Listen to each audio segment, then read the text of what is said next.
본 방송에서 제공하는 투자 정보는 투자 판단에 대한 조언입니다. 방송에서 제공하는 주식의 가치, 가격 상승 및 가격 하락에 대해서는 방송사에서 보장하지 않습니다.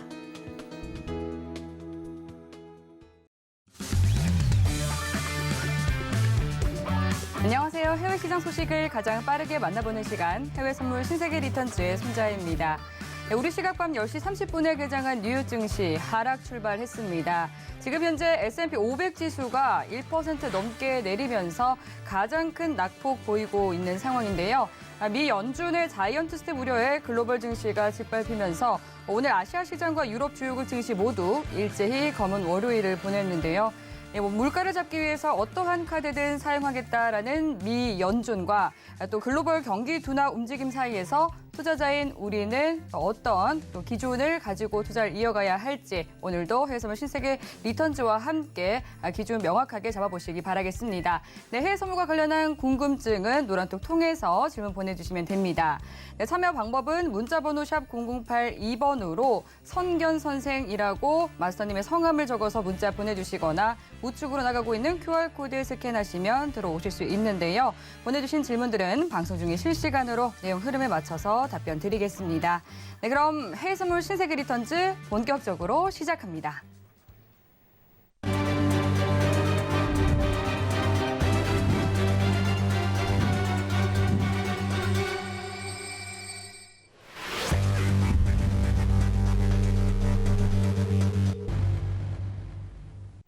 네, 오늘 선견 선생 마스터님과 함께 합니다. 소개 화면 저희 PD님께서 만드셨는데 정말 멋지게 만드셨네요. 네, 처음 봤는데요. 저도 네. 지금. 저도 오늘 처음 봤는데 거의 영화 예고편 같은 느낌이 듭니다. 네, 먼저 시청자 분들께 인사 한 말씀 부탁드릴게요. 네. 자, 시청자 여러분 안녕하십니까? 선경 선생입니다. 월요일 시작됐고 제가 월요일 스타트를 또 끊었습니다. 자, 시장은 공포의 삼각편대라고 요즘에 하는데요. 푸틴, 시진핑, 파월 아주 시장을 속된 말로 이제 찢어놨는데 네. 하지만 오늘 노란톡 계신 분들 아침부터 굉장히 노란톡방 활발하게 움직이는 거 보셨을 겁니다. 4월 주식하시는 분들은 굉장히 힘든 장인 거 제가 잘 알고 있지만 해외 선물하시는 분들은 지금 사실은 굉장히 대박의 장입니다. 실제로 수익률도 굉장히 좋게 나타나고 있고요. 자, 지금 1분기 기업들의 실적 발표 지금 하고 있습니다. 말씀드린 대로 플러스이긴 플러스이지만 생각만큼 그렇게 호조 아니고요. 생각만큼 그렇게 시장이 반영을 크게 하고 있지는 않습니다. 오늘 같은 경우에는 1분기 지금 결산을 기업들이 하고 있죠. 저희도 1분기 결산해 보면서 2분기 키워드 한번 잡아보도록 하겠습니다. 곧 돌아오겠습니다. 네, 삼각편대에 찍힌 세계 증시, 또 해외 선물 신세계 리턴즈와 함께 하시면 여러분들 회복해 가실 수 있습니다. 오늘도 1시간 동안 든든한 마스터님과 함께 또 시장 면밀히 살펴보도록 하겠습니다. 네, 지금 현재 시각 오후 10시 58분 지나가고 있는데요. 먼저 오늘의 이슈부터 체크해 보시죠. 나스닥은 코로나로 중국 수도 베이징 일부 지역이 봉쇄되며 위험 자산 선호도가 낮아지고 있습니다. 골드는 연준의 공격적인 긴축 행보에 낙폭이 확대되며 2주 만에 최저치까지 떨어졌습니다. 오일은 달러 강세 속에 중국발 수요 둔화와 글로벌 경기 위축에 급락했습니다. 유로 FX는 미국의 통화정책 정상화 가속도에 달러 인덱스가 2년 만에 최고치를 기록했습니다. 네, 이어서 현재 주요 상품 시세 살펴보겠습니다. 네, 지금 현재 주요 상품군들 모두 하락세 나타내고 있는데요. 그럼 더 자세히 상품별로 체크해 보시죠. 먼저 나스닥입니다. 0.64% 하락한 13,267포인트 선 지나고 있습니다. 이어서 골드입니다. 1.91% 내린 온스당 1,897달러 선 지나고 있습니다. 다음 오일입니다. 5% 내린 배럴당 96달러 선 지나고 있습니다. 마지막으로 유로입니다. 0.58% 하락한 1.074달러 선 지나고 있습니다. 네, 그럼 이어서 각 상품별로 당일 투자 전략 그리고 시황까지 점검해 보도록 하겠습니다. 먼저 시장부터 살펴보도록 할게요. 뉴욕 증시 전거래일 1년 반 만에 가장 큰 낙폭을 보였습니다. 오늘도 상하이 증시가 5% 넘게 급락을 하는 등 굉장히 큰 하락폭을 보여줬었는데요. 조금 전에 확인했던 이 개장 상황에서도 주요 상품군들이 굉장히 상징적인 구간이 무너진 모습 볼 수 있었습니다. 네, 오늘 시장은 어떻게 대응해 보는 게 좋을지 팻말 통해서 확인해 보도록 하겠습니다. 준비해 주시고요. 들어볼게요. 하나, 둘, 셋. 베스킨라빈스인 줄 알았습니다. 잠깐 좀 설명을 드릴게요. 자, 전체적인 시장 흐름은 매도입니다. 예. 매도고요. 오늘 만약에 내가 꼭 매매를 해야겠다 하면은 관망입니다. 매매하지 마시고 네네. 자, 시장에 일단은 큰 그림을 잡으셔야 되니까 매도 포지션이라는 거 잊지 마셨으면 하는 의미에서 네. 제가 매도 팻말 들었고 하지만 오늘 시장은 일단은 관망하셔라. 일단은 내일까지는 조금 관망하실 필요가 있다. 왜냐하면 네. 기업들의 빅테크 실적 발표가 그쵸. 내일부터 있습니다. 내일부터 일단은 있기 때문에 여러분 조금 관망을 하세요. 지금 차트 잠깐 보고 나스닥 시장 좀 잡아드린 다음에 오늘 1분기 결산을 한번 좀 가보도록 하겠습니다. 자, 일봉상 기술적 분석으로 일단은 제가 접근을 먼저 하겠습니다. 기술적 분석 보시면 자, 여기 쌍봉 보이시죠? 제가 항상 강조드리는 이제 쌍봉 지역이 있는데 자, 여기 쌍봉이 있습니다. 쌍봉. 자, 쌍봉을 딱 찍고 나서 이 위로 지금 뻗질 못하고 있죠. 이 위로 지금 뻗질 못하고 있습니다. 여기 맞고 떨어지고 있고요. 이 기준점에서 여기 맞고 지금 위로 뻗지 못하고 이 밑으로 떨어지는 모습을 보였습니다. 여러분 쌍봉, 쌍저, 뭐 쓰리바닥, 쓰리봉 많이 들어보셨을 건데 자, 쌍봉에서 뚫지 못하고 기술적으로 밑으로 내려온다라고 하면 최소한 전저라인 근처까지는 간다라는 생각을 가지셔야 돼요. 자, 그러면 현재 13,270포인트 정도 되는데 이게 지금 13,000을 깰 가능성이 농후하다라는 겁니다. 그렇죠? 자, 일단은 분봉을 잠깐 보도록 하겠습니다. 자, 그렇다라고 하면 큰 그림상으로 일단 여러분 매도 포지션을 항상 염두를 해 두셔야 되고 13,000포인트 밑으로 갈 수 있다. 이런 큰 그림을 일단 잡으시면 되겠고 분봉상으로 보면 10시 반 이후에 제가 이제 대기하면서 계속적으로 분봉을 체크하고 있었는데 자, 여러분 분봉 보시죠. 3분봉입니다. 방향성 있나요? 방향성 절대 없습니다, 여러분. 자, 1분봉만 봐도 여러분 어떻습니까? 방향성을 체크를 할 수가 없습니다. 굳이 지지저항을 보시지 않으시더라도 오늘 같은 장은 이렇게 좀 표현을 하고 싶습니다. 눈치 보기 장이다. 지금 굉장히 4월 중순부터 미국에 있는 기업들의 실적들이 계속적으로 발표가 되고 있는데 제가 조금 이따 또 설명을 드릴 테지만 주요 기업들의 실적이 내일 화요일부터 구글이죠. 구글을 필두로 해서 계속적으로 발표가 됩니다. 자, 시장에 중요 포인트는 이렇게 됩니다. 제가 지난주에도 한번 말씀드렸죠. 자, 작년 10월입니다. 작년 10월에 시장이 굉장히 하방 쪽으로 압박을 받았을 때도 기업들의 어닝 서프라이즈가 나왔기 때문에 11월 말까지 쭉 뻗으면서 고점을 돌파하고 신고가를 돌파하는 이런 모습을 보였다. 자, 그러면 지금도 그런 모습을 기적적으로 보일 것인가 아니면 제가 말씀드린 대로 13,000포인트 이하로 갈 것인가 일단 이거를 체크하시면 될 것 같고요. 제가 말씀드렸다시피 여러분들 제가 팻말 2개 들었다고 해서 혼란에 빠지시면 안 됩니다. 절대로. 자, 큰 그림은 무조건 매도입니다.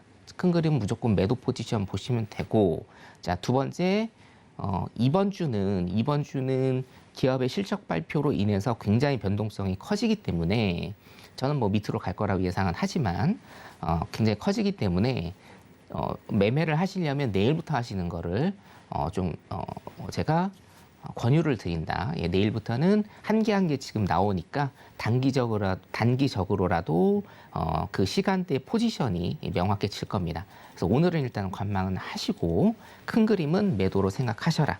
이렇게 제가 말씀을 좀 드리고 싶네요. 네. 자, 그러면 1분기 결산하고 2분기 핵심 키워드 이슈 한번 조금 제가 체크를 여러분들한테 해드리도록 하겠습니다. 네. 오늘 사실은 이거 준비를 굉장히 조금 오래 했는데 네. 제가 처음부터 예전부터 한 몇 개월 전부터 말씀드렸던 것들이 지금 다 현실화가 되고 있거든요. 그래서 여러분들이 제가 말씀드리는 핵심 포인트를 딱딱 찝으신다라고 하면 시장의 큰 프레임을 잡으시는데 전혀 문제가 없다라고 생각을 합니다. 자, 지난주 일단은 시장 상황 복귀를 한번 해볼까요? 자, 매죠. 매고요. 자, 옆에 보시면 주요 기업들입니다. 미국의 주요 기업들인데 전부 다 파란색입니다. 여러분, 바다가 아니고 전부 다 파란색입니다. 한 개도 오른 게 없습니다. 자, 파월이 요즘에는 자기가 하고 싶은 말들을 전부 다 하고 있습니다. 테이퍼링, 조기 종료 안 할 것이다. 금리 인상, 철벽을 쳤죠. 금리 인상 안 할 것이다. 그리고 금리 인상 그렇게 크지 않을 것이다. 등등등. 인플레이션 얘기도 했네요. 인플레이션 없을 것이다. 그리고 어떻게 얘기가 바뀌었나요? 인플레이션은 우리가 컨트롤 가능하다. 인플레이션은 작년이죠. 작년부터 해서 올해 안에 다 정리가 될 것이다. 등등등. 여러 가지. 사실 이제 이거를 제가 그때도 말씀드렸다시피 파월은 선의의 거짓말을 한다라고 제가 말씀을 드렸습니다. 어차피 예정된 수순이 있는데 시장의 충격을 덜 받게 하기 위해서 지금 좀 선의의 거짓말을 하고 있다. 예정된 수순이다라고 제가 작년부터 계속적으로 말씀을 드렸죠. 금리 공포로 물든 주말이라고 제가 타이틀을 조금 잡아봤고요. 앞으로도 좀 계속될 것 같다. 자, 하지만 선물 시장은 4월에 정말 굉장한 대박 행진을 사실은 좀 이어가고 있습니다. 주식하시는 분들은 조금 혼란스럽고 당황스러우실 수도 있겠으나 여러분들 시장의 큰 그림을 잡으시고 시장의 큰 물줄기를 따라가신다라고 하면 이런 어려운 장들도 절대로 마이너스가 아닌 플러스로 수익을 내실 수 있는 그런 대박의 행진의 장이 올 수가 있다라는 겁니다. 일단 4월 초에 지금 노란톡에 계신 분들은 다 아실 겁니다. 그 노란톡 혹시 띄워주실 수 있으면 한번 띄워주시고요. 노란톡방에 오시면 제가 항상 큰 그림을 말씀을 드리는데 가장 대표적인 거 두 종목을 일단은 제가 말씀을 드릴게요. 4월 초에 골드 1960달러입니다. 제가 이거 보지 않고 외울 정도인데요. 1960달러의 매수 포지션 잡은 거 하나 있었고요. 자, 2000달러 넘었죠? 자, 4월 20일입니다. 4월 20일에 항생 같은 경우에는 4월 20일 수요일이죠. 수요일 날 아침에 9시 전에 제가 노란톡방에 일단 올려드린 게 있습니다. 21,000포인트입니다. 지금 항생 같은 경우에는 2만 포인트를 깼습니다, 여러분. 항생 좀 이따 나스닥 본 다음에 제가 좀 한번 짚어드릴 건데요. 항생 같은 경우에도 21,000포인트의 매도 사인을 드렸고 1000틱 이상 지금 수익이 나는 이런 대박 행진을 일단 좀 보여드리고 있다. 이거를 잡아낼 수 있는 그런 이유는 뭐냐면 거래량에 따라서 제가 거래량 굉장히 조금 강조를 많이 드립니다. 거래량에 따라서 해외 선물은 움직이는 이런 모습을 보이고 있기 때문에 거래량만 잘 파악을 하시면 자, 시장의 큰 흐름, 매수 포지션이냐 매도 포지션이냐.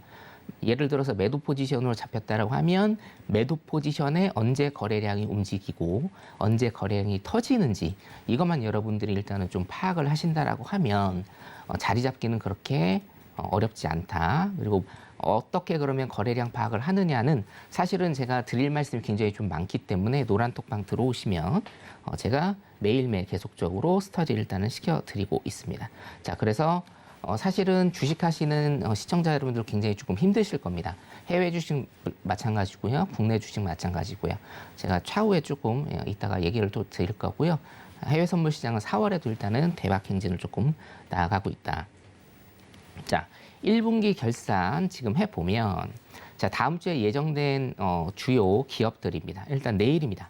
네, 알파벳 있고요. GM도 있고요. 27일 수요일 날 메타 있습니다. 페이스북이죠. 그 다음에 목요일 날 애플, 아마존 있습니다. 일단 키워드는 여러분들이 이렇게 좀 잡으시면 될 것 같아요. 대세 하락장 속에서 일단은 기업들의 실적은 나름대로 선방을 하고 있다. 개별 기업들의 실적은 일단 선방을 하고 있는데 하지만 전체적인 시장은 금리 인상으로 인해서 직격탄을 맞았다. 그래서 아까 앞전에 보시다시피 굉장히 큰 폭의 하락을 이어가고 있다. 그렇기 때문에 예를 들어서 해외 선물하시는 분들은 매도 포지션을 제가 굉장히 4월 한 달간 계속적으로 강조를 드리고 있고 실제로 매도 포지션으로 일단은 들어가시면 될 것 같습니다. 자, 그리고 4말 5초라고요. 4월 말과 5월 초를 제가 조금 굉장히 강조를 드렸었습니다. 이거는 국내 선물하고도 조금 연관된 얘기인데 4월 말과 5월 초 기업 실적 발표가 있는 시즌입니다. 자, 그렇기 때문에 국내 선물 같은 경우에도 제가 레벨링을 좀 그거 드렸죠. 박스권을. 자, 그것을 탈피해서 레벨 다운이 될 것인가 안 될 것인가가 굉장히 중요한 2주다. 일단 이렇게 여러분들이 보시면 될 것 같아요. 4말 5초입니다. 자, 이따가 국내 선물 시장에서 한번 좀 더 짚어드리도록 하겠습니다. 자, 2021년의 요약이라고 한다라고 하면 22년입니다. 22년 1쿼터의 요약이라고 한다라고 하면 일단은 대세 하락장이었죠. 예, 금리 인상 이슈로 인한 대세 하락장에서 개별 기업들의 실적은 호조를 띄었으나 이 호조도 예를 들면 러시아 전쟁으로 인해서 러시아가 전쟁을 일으킨 것 때문에 우리가 원자재 원자재에 따른 비용 견인 인플레이션이라든가 아니면 금융산업에 대한 직격탄으로 자, 1분기는 선방했다. 근데 문제는 2분기다 이겁니다. 자, 왜 2분기냐? 러시아 전쟁으로 인한 여러 가지 이런 리스크가 1분기 실적에는 발표가 안 됐습니다. 1분기 실적에는 넣어지지 않았고 2분기 실적 때 이게 오픈이 되거든요. 자, 그렇다라고 하면 2분기 때는 기업들의 실적이 굉장히 안 좋아질 여지가 많습니다. 거의 안 좋아진다라고 보면 되시고요. 자, 1분기도 호조를 띄었는데 일단은 선방을 했다. 근데 2분기 안 좋아진다라고 하면 시장은 좀 더 많이 가라앉을 그런 가능성이 많다라는 겁니다. 자, 그래서 2022년 2분기 미국 시장의 핵심 키워드를 제가 조금 말씀을 드리면 자, 첫 번째 파월이죠. 0.75%까지 지금 계속적으로 얘기가 나오고 있습니다. 0.75%를 뭐 한 번 올리네, 두 번 올리네 계속적으로 일단은 얘기를 하고 있고요. 금리 같은 경우에는 지금 내년까지 제가 저번 주에 말씀드렸다시피 내년까지 3.5% 정도까지 일단 오를 가능성이 있다. 자, 그러면 시장은 어차피 여러분 자, 큰 그림을 항상 잡으셔야 됩니다. 지금 경기 과열이든 수요로 인한 인플레이션이든 비용으로 인한 인플레이션이든 인플레이션이 굉장히 심화되는 과정에서 미국 같은 경우에는 어떻게 해야 됩니까? 경기를 조금 하강시켜야 된다, 쿨다운 시켜야 된다고 제가 말씀을 드렸잖아요. 자, 그러면 경기가 조금 침체될 수밖에 없다라는 겁니다. 자, 그렇기 때문에 큰 그림은 경기 침체가 조금은 될 것이다. 일단 여러분들이 이렇게 큰 그림을 잡으시면 되겠고요. 시장은 조금 가라앉을 것이다라고 일단 그렇게 큰 그림을 잡으시고 해외 선물 리턴즈 계속 보시면서 저희들이 자리 잡아 드리는 것 기억을 좀 하시면 될 것 같습니다. 자, 두 번째는 트위터 얘기를 제가 저번 주에 했었죠. 제가 저번 주에 트위터 관련해서 이제 일론 머스크 관련해서 좀 시간을 많이 할애를 했는데 핵심 포인트는 이거를 일단은 생각을 하시면 될 것 같아요. 적대적 M&A는 안 될 것이다. 왜 안 된다고 제가 말씀드렸는지 혹시 기억나시는 분들이 있을 건데 적대적 M&A를 할 것 같으면 일론 머스크가 트위터의 모든 것들을 다 장악할 만큼의 돈이 있어야 됩니다. 쉽게 얘기해서 돈이 있어야 되는데 그 돈이 지금은 뭐 조금 확보가 됐다라고 뉴스가 나오고는 있지만 이것을 뛰어넘는 지배할 수 있는 그런 자금의 여력이 있어야 되는데 지금 일론 머스크 같은 경우에는 우리가 이제 캐시푸어라고 일단은 부르잖아요. 현금이 없는 상태예요.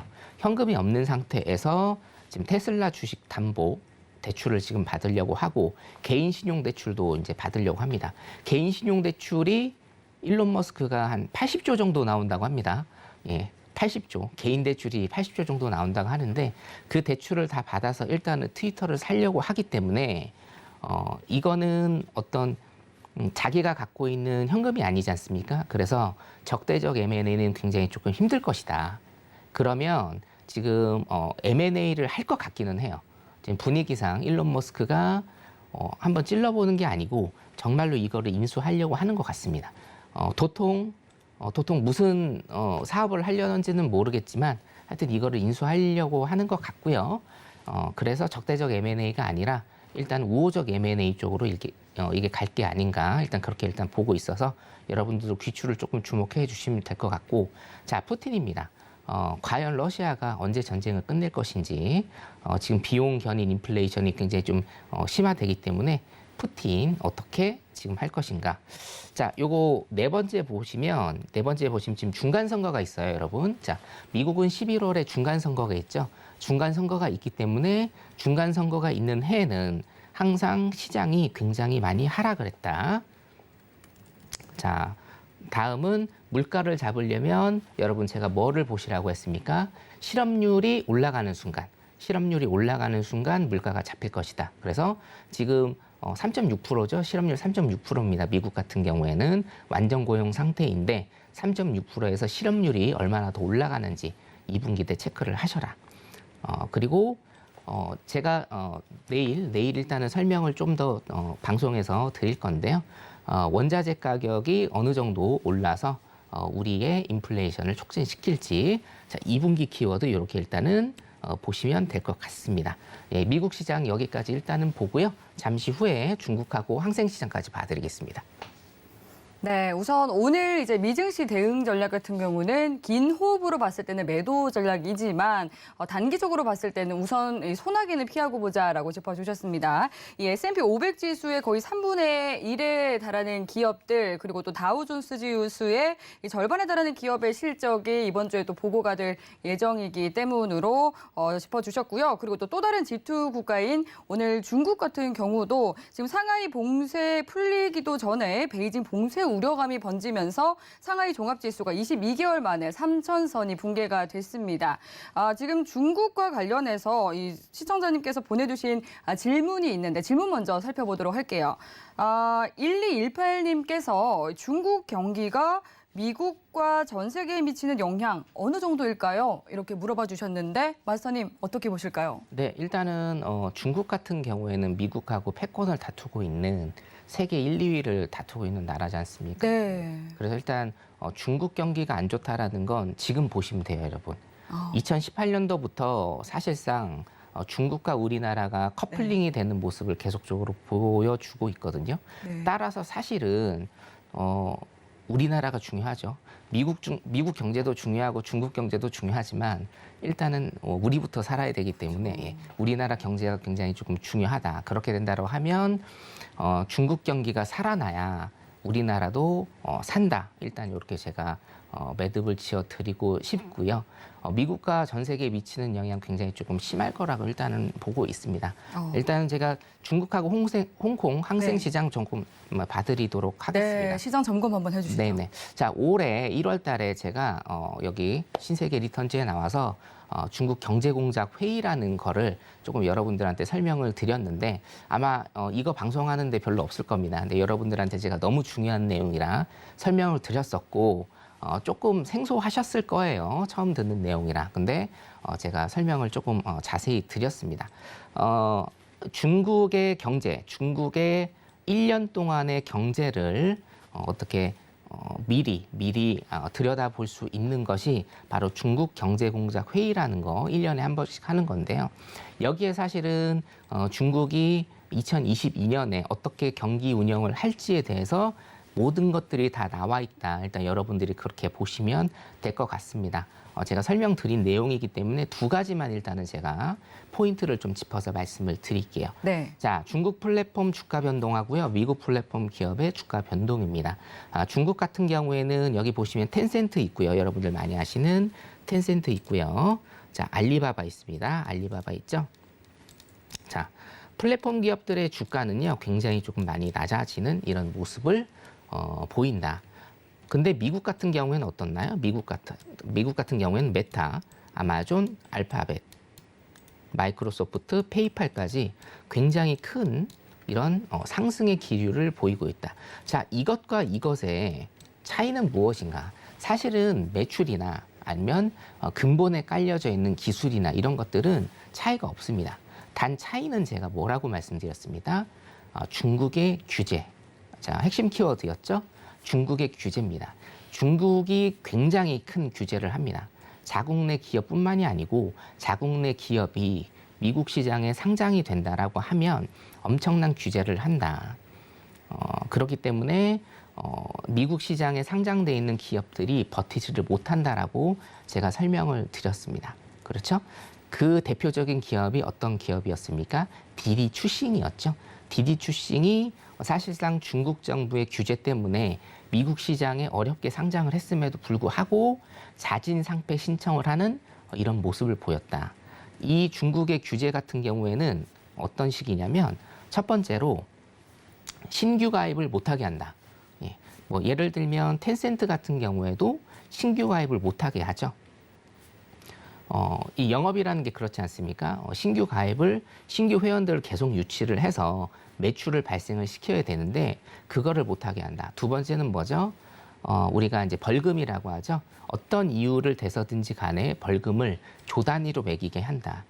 그렇기 때문에 굉장히 좀 중국의 플랫폼 기업들이 어려워졌다.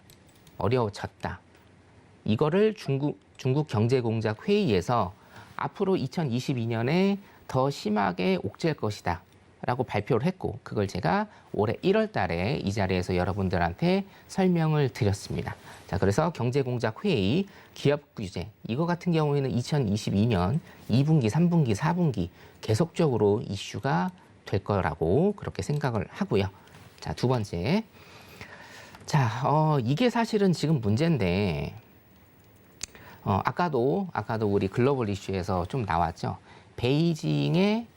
중국의 수도 베이징의 한 구가 지금 봉쇄 조치를 당했습니다. 봉쇄 조치를 당했고 이거는 제가 저저번 주에 보여드린 상하이 봉쇄였고요.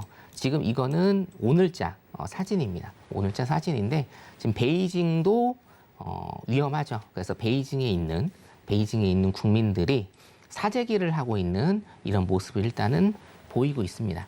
여기에서 핵심 키워드는 뭐였나요? 제로 코로나였습니다. 제로 코로나. 이 제로 코로나 같은 경우에는 올해 11월에 미국에는 뭐가 있습니까, 여러분? 중간 선거가 있죠. 중간 선거가 있기 때문에 지금 미국도 경기 부양을 해야 되는 이런 상황. 그러니까 인플레이션도 잡아야 되고 경기 부양을 해야 되는 이런 상황. 중국 같은 경우에는 11월에 뭐가 있습니까? 시진핑의 연임이 있습니다. 3선이 있거든요. 시진핑의 3연임이 결정되는 게 올해 11월입니다. 올해 11월에 시진핑이 연임을 해야 되는데 시진핑이 지금 밀고 있는 게 뭐냐면 제로 코로나입니다. 우리 중국은 코로나에 단 한 명도 걸리지 않는다라는 이런 캐치프레이즈예요. 자, 그렇기 때문에 중국은 단 한 명도 코로나에 걸리면 안 됩니다. 제가 설명드렸었죠. 단 한 명도 코로나에 걸리면 안 되기 때문에 베이징의 한 구까지 우리나라로 치면 뭐 서울의 한 구 정도 되거든요. 베이징의 한 구를 봉쇄를 완전히 시켜버렸어요. 자, 그렇기 때문에 베이징 국민들이 지금 사재기를 하고 있는 이런 모습을 보이고 있는데 사실은 굉장히 조금 아이러니한 게 뭐냐면 자, 중국 같은 경우에는 지금 경제 지표가 지금 계속적으로 좋지 않잖아요. 그래서 경기 부양 카드를 계속적으로 내놓고 있습니다, 여러분. 그렇죠? 지급 준비율, 은행의 지급 준비율을 인하를 해서 시장에 통화량을 공급을 한다든지 혹은 금리를 다른 나라들은 금리를 지금 계속적으로 올리고 있는 추세에 중국은 금리를 어떻게 하고 있습니까? 내리고 있습니다. 기업들한테 돈을 갖다 쓰라는 겁니다. 그렇죠? 금리 내리고 있고 이번 달 금리도 지금 동결을 시켜놓은 상태죠. 내린 수준에서 금리를 동결을 시켜놓은 상태. 자, 그렇기 때문에 중국 같은 경우에는 경기 부양 카드를 이렇게 쓰고 있어요. 통화량을 풀려고 하고 있는데 자, 문제는 뭐냐면 경기 부양 카드가 지금 소용이 없는 정책이다 이겁니다. 왜냐? 이런 봉쇄 정책, 제로 코로나로 인한 이런 봉쇄 정책. 자, 이율배반적이죠, 완전히.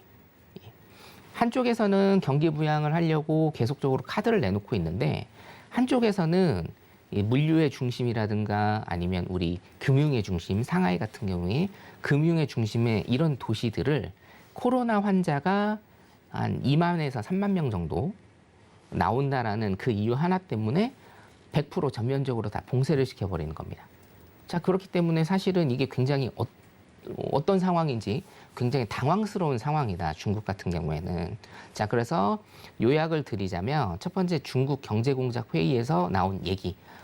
기업 규제에 관한 얘기는 앞으로도 2022년에도 계속될 것이고 중국의 제로 코로나 정책, 봉쇄 정책이죠. 봉쇄 정책도 올해 계속될 겁니다. 자, 그렇다라고 하면 과연 중국의 경기 부양 카드가 소용이 있는 정책인지에 대해서 굉장한 퀘스천 마크가 붙는다. 결론적으로 중국의 2022년 그리고 홍콩 항생장의 2022년은 제가 이제 사진을 좀 하나 갖고 왔는데요. 네. 앞이 보이지 않는 상황이다. 그러네요. 예, 앞이 보이지 않는 상황이다. 딱 이게 적절할 것 같아서 제가 사진을 좀 뽑아왔습니다. 중국 같은 경우에는요, 이게 불확실성이 굉장히 크다라고 하면 여러분들 포지션 어떻게 잡으셔야 됩니까? 매도 포지션 일단 잡으셔야 됩니다. 자, 제가 차트 조금 넘어가도록 하겠습니다. 네. 자, 항생 차트 같은 경우에는 사실은 21,000포인트죠. 21,000포인트에서 매도 전략해서 지금 1000틱 이상 일단은 굉장히 좋은 수익을 일단은 냈는데, 자, 일봉상으로 조금 보겠습니다. 조금 늘려볼게요. 자, 일봉상으로 보시면 현재 18,000포인트거든요. 18,000포인트가 찍혔습니다. 요 18,000포인트라는 거는, 자, 연결을 제가 좀 시켜보겠습니다. 네, 갑자기 차트가 말 안 듣네요. 네. 자, 18,000포인트라는 거는요, 2016년도 판입니다. 2016년도에 18,000포인트를 일단은 찍고, 이게 18,000포인트 밑으로 만약에 간다라고 하면, 그 다음이 16,000포인트거든요. 16,000포인트 같은 경우에는 11년 전 가격입니다, 여러분. 자, 중국 같은 경우에는 쉽게 말씀드려서 지금 경기가 6년 전, 2016년도로 후퇴를 했어요. 자, 그리고 지금 현재 가격에서 3,000포인트 정도, 3,000틱이죠? 3,000틱은 뭐 이틀이면 갑니다, 여러분.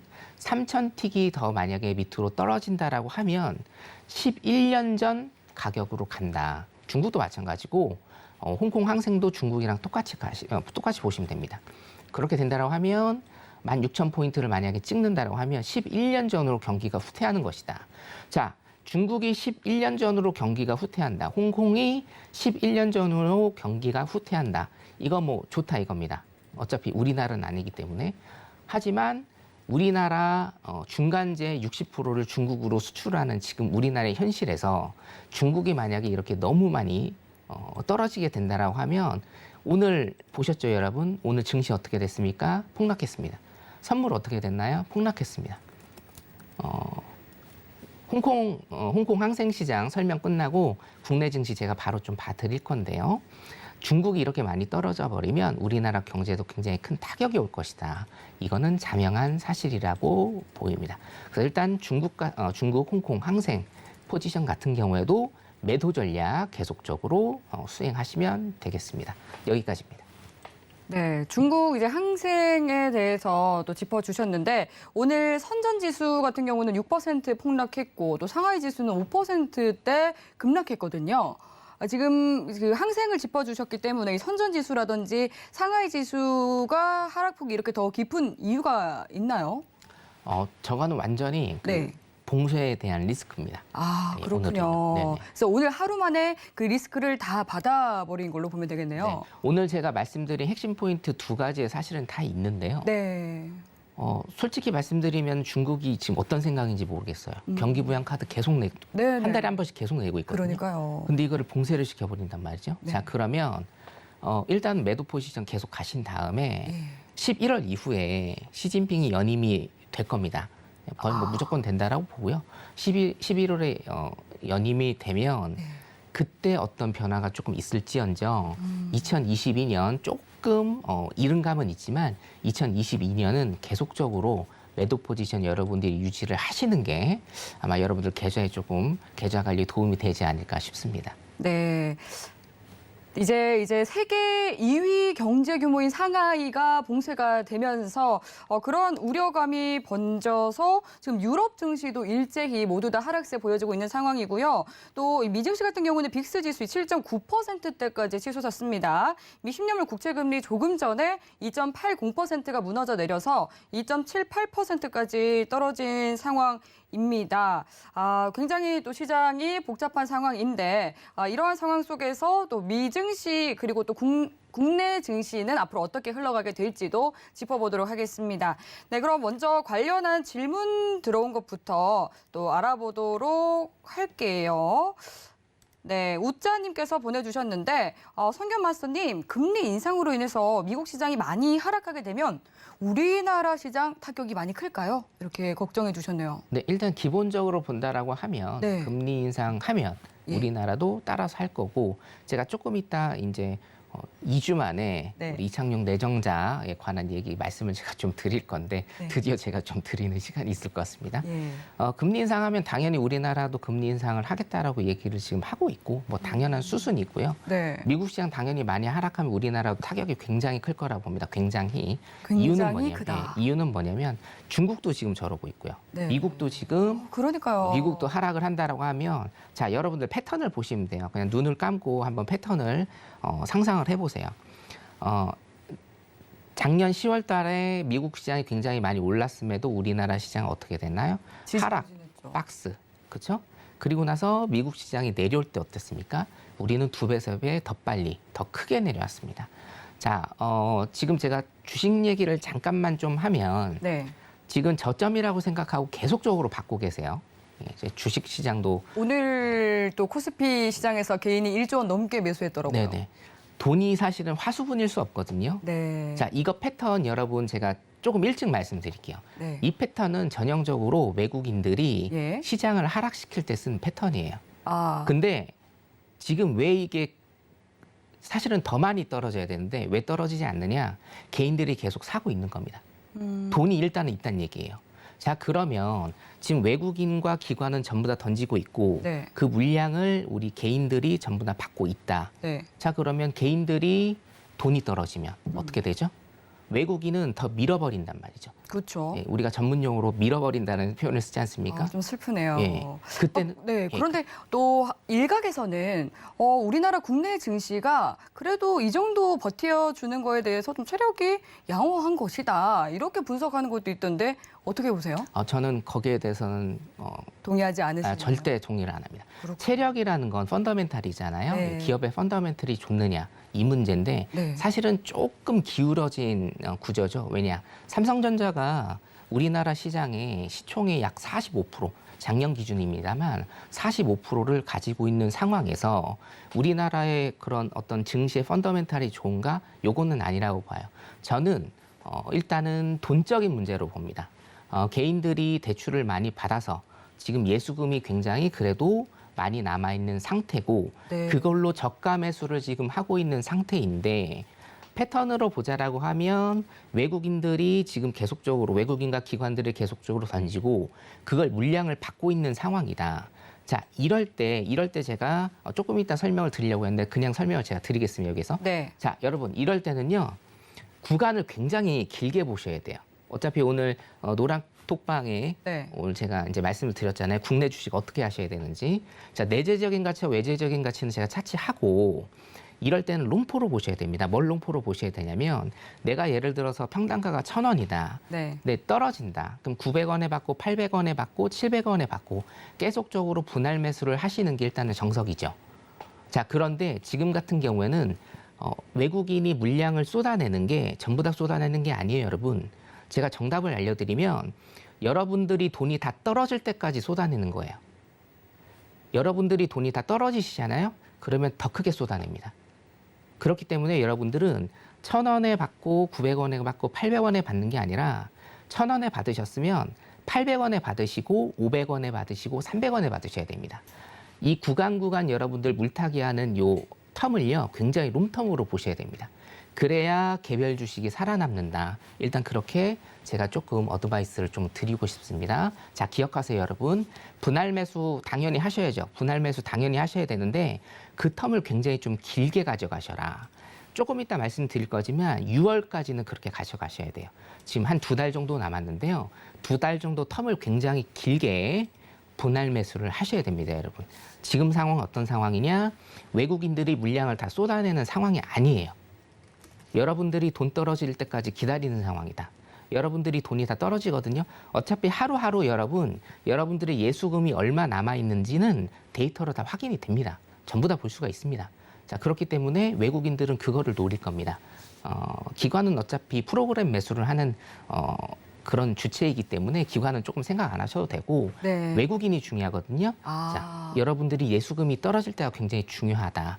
그게 저는 기술적으로는 일단 네. 빠르면 3할 5초로 보고 예. 제가 계속적으로 2월 달부터 말씀드린 6월 달인데 차트를 보면서 조금 설명을 드릴게요. 자, 지금 차트를 보면요, 여러분. 자, 이 구간에서는 절대로 건들지 말라고 제가 수차례 말씀을 드렸습니다. 왜냐? 경기라는 것은 항상 오르고 내릴 수가 없잖아요. 항상 오르고 내릴 수가 없기 때문에 어떤 일정한 구간, 일정한 패턴에 항상 그 박스 레벨을 구성을 합니다. 자, 작년 10월부터도 제가 12월까지는 요거 건들지 말라고 말씀을 드렸습니다. 왜냐? 박스장을 칠 거다. 박스장을 치면서 여러분들 굉장히 좀 아프고 피곤하게 할 거다라고 제가 말씀을 드렸죠. 그래서 12월을 넘어서 1월 달까지 박스장을 친 다음에 레벨 다운이 됐습니다, 여러분. 자, 레벨 다운이 됐다고 하면 여기에서 힘을 또 응축을 해야 돼요. 이게 올라가든 내려가든 힘을 응축을 한 다음에 우리가 움직이는 게 정석이죠. 자, 여기에서 만 4개월 동안 일단 힘을 응축한 다음에 어떻게 됐습니까? 레벨 다운이 됐습니다. 증시가 일단 하락을 했죠. 자, 증시가 하락을 하면서 이때 어땠나요? 10월 달에서 11월 달에 나스닥은 신고가를 찍었어요. 미국은 계속적으로 신고가를 찍었는데 우리나라는 어떻게 됐습니까? 박스로 정시하고 있었다. 자, 미국 시장이 1월 달부터 제가 대세 하락장이라고 말씀드렸죠. 1월 달부터 계속적으로 떨어졌습니다. 우리나라 시장 어땠나요? 큰 폭으로 떨어졌습니다. 큰 폭으로. 레벨 다운이 된 거죠, 여기에서. 자, 레벨 다운이 일단은 됐고. 자, 그러면 지금 상황은 어떤 상황이냐? 지금 상황은 자, 제가 2월 달부터 패턴에 대해서 또 말씀을 드렸습니다. 이거는 6월 달까지는 일단 이 박스를 유지할 것이다. 이 박스를 탈피를 하고 나서 위든 아래든 뻗을 테니 여러분들은 이때 매매를 하시면 된다라고 제가 계속적으로 이제 강조를 드렸죠. 왜냐? 힘을 응축하는 구간이기 때문에. 이거 같은 경우에는 제가 기술적 분석이 일단은 조금 선행이 된다고 말씀을 드렸기 때문에 기술적 분석을 일단 말씀을 드린 거고, 지금 기본적 분석으로 어떻게 돼 있나요? 금리 인상 이슈 때문에 미국 시장이 굉장히 큰 폭의 하락을 하고 있다. 자, 기본적 분석과 기술적 분석이 딱딱 맞아 떨어지는 겁니다. 기본적 분석이 우선은 합니다, 여러분. 차트가. 그 다음에 어떤 뉴스, 그게 뭐다? 기본적 분석이다. 그렇기 때문에 여러분들 지금 문제가 지금 352포인트로 이제 종가가 형성이 되고, 사실 오늘 하락이 348포인트였지 않습니까?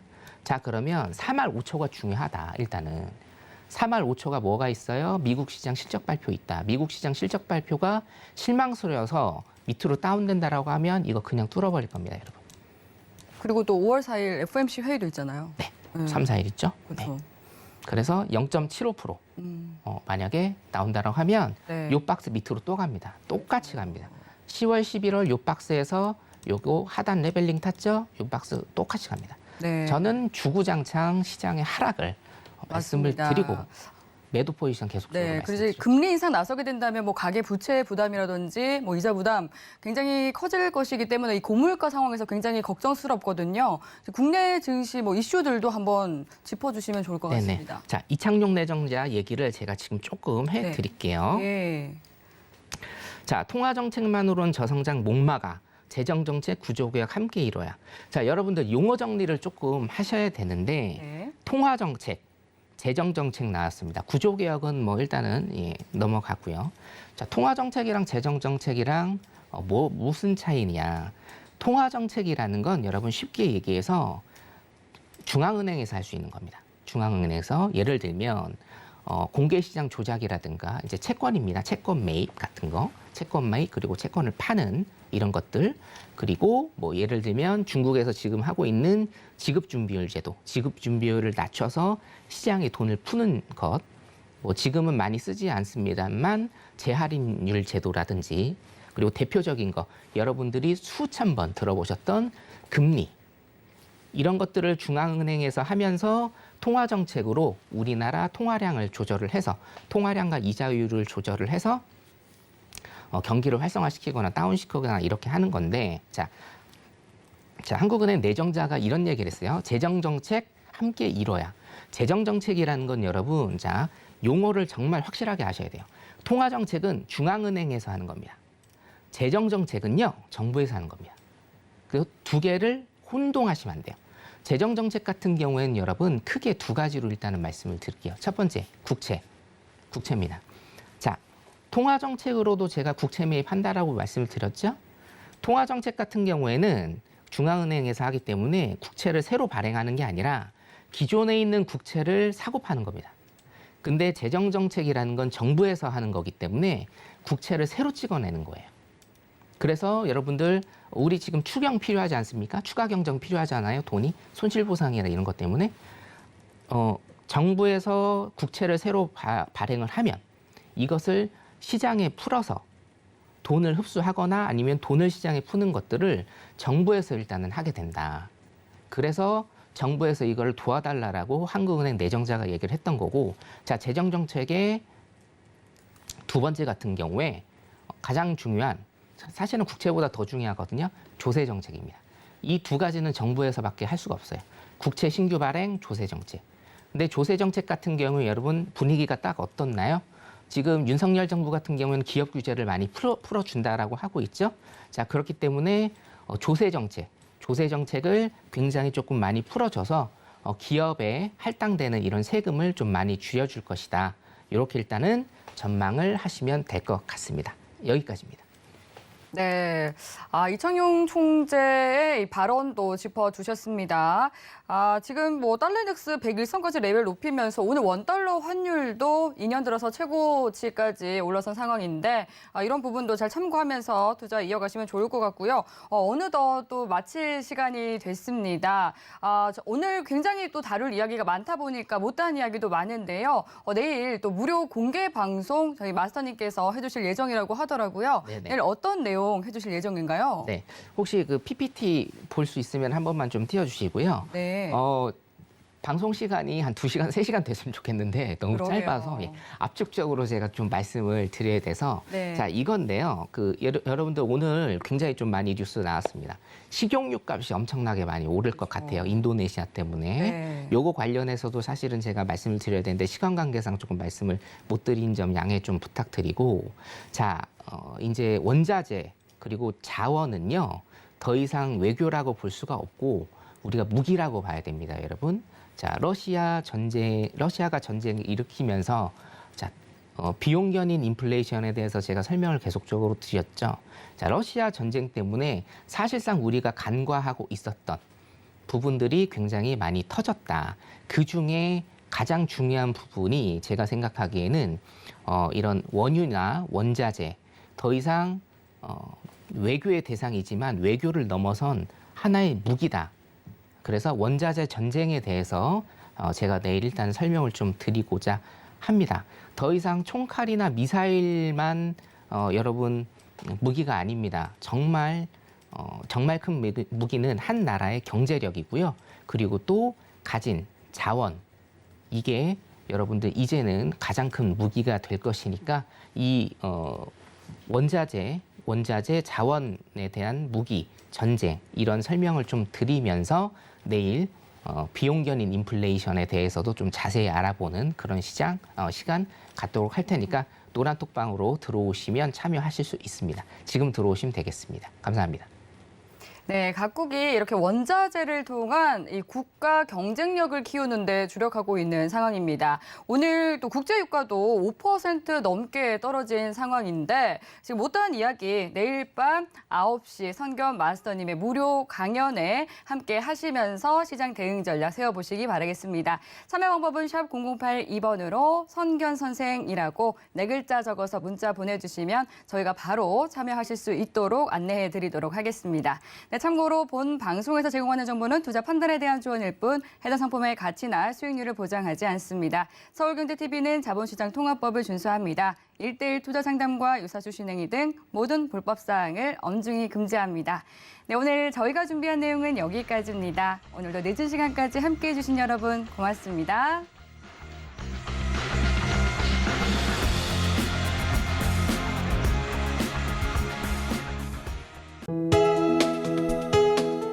본 방송에서 제공하는 투자 정보는 투자 판단에 대한 조언입니다. 방송에서 제공하는 주식의 가치, 가격 상승 및 가격 하락에 대해서는 방송사에서 보장하지 않습니다.